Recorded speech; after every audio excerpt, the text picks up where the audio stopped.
What's up mga Carperman? May inayos tayo na TV. Wala siyang power supply, so check natin muna yung fuse. Lagay lang natin sa 1K.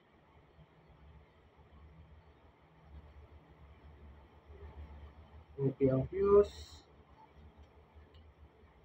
Try ang jumper. Okay ang jumper. Resistor.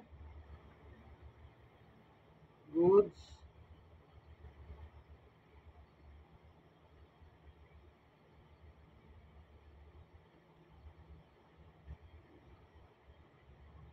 Yun.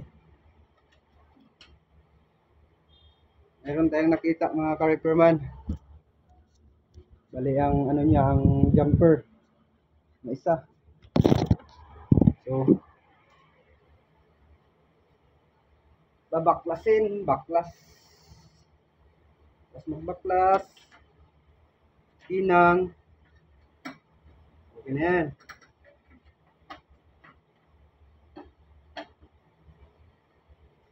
Paalala ko lang mga ka-repairman, hindi tayo technician, hindi tayo professional na. Kumbaga, based on the experience lang to.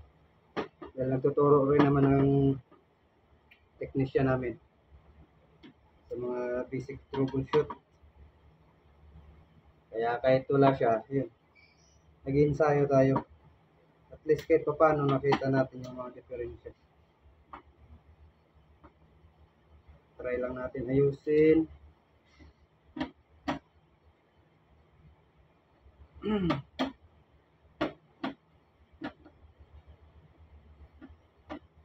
Makuha natin or mapagana natin. Ito wala talagang supply. Yung katabi ng resistor niya, may jumper siya doon.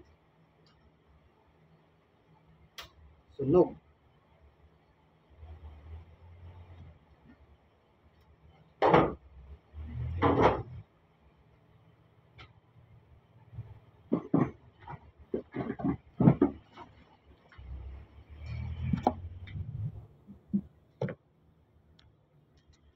Yan, makikita nyo mga ka-repairman, ito yung board nya. Board ng Smart TV na Samsung. Goods naman ang lahat. Maliban lang dito, itong point na to, ito.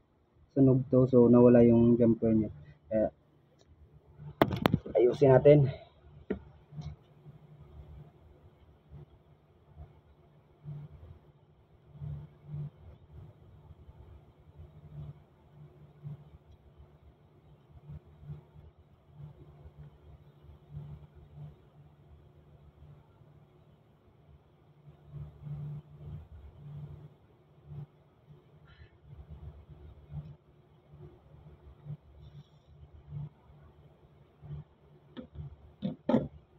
Ayun yung matanggal, so abunuhan natin.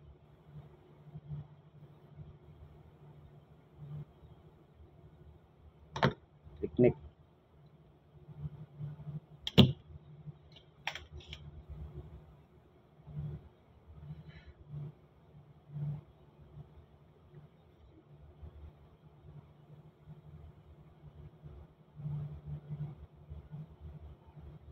Minsan na mga ka-repairman, medyo matagal-tagal to. So, kung wala tayong mga pang jumper mga ka-repairman, kung makikita nyo itong fuse na to, na 5 amperes. Di ba mahaba ang rod niya? Pwede yung bawasan, tapos yung jumper. Jumper is the key. Kukuha tayo ng isa. Sukat natin.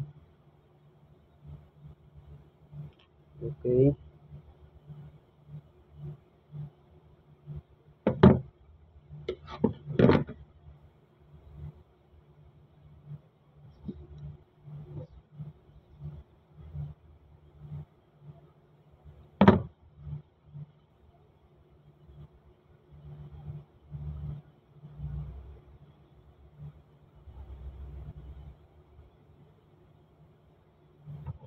Maliliit siya, kaya medyo mahirap-hirap.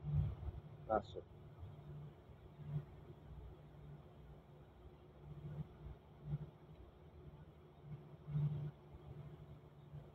Ayan, kasya na kasya. So, pasok na din siya. Yun.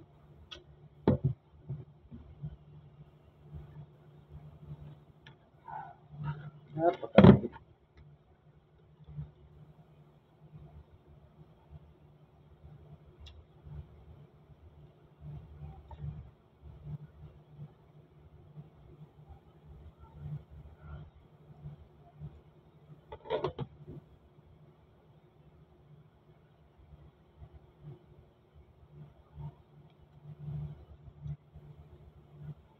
Mahirap-hirap